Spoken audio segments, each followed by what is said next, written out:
কলার মোচা ভর্তা করে দেখাবো আজ তোমাদের। ছুরির সাহায্যে এইভাবে চিড়ে নিতে হবে, চারদিকটা ঘুরিয়ে ঘুরিয়ে। মোচার ভর্তা দিয়েই এক থালা ভাত নিমেষেই খেয়ে ফেলতে পারবেন।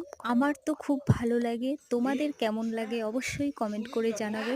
আর চিড়ে নেওয়া হয়ে গেছে, এখন উনুনে ভালো করে ঢেকে রেখে দেব 5 মিনিটের মতো। 5 মিনিট পর তুলে নেব, দেখো কত সুন্দর সেদ্ধ হয়ে গেছে। খোসাগুলো ছাড়িয়ে কলার মোচাগুলো বের করে নিয়েছি।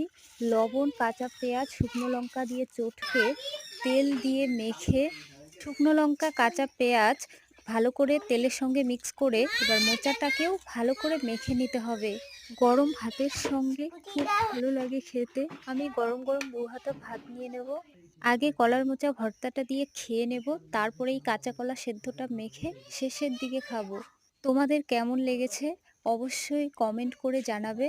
প্লিজ লাইক কমেন্ট শেয়ার করে পাশে থাকো। আর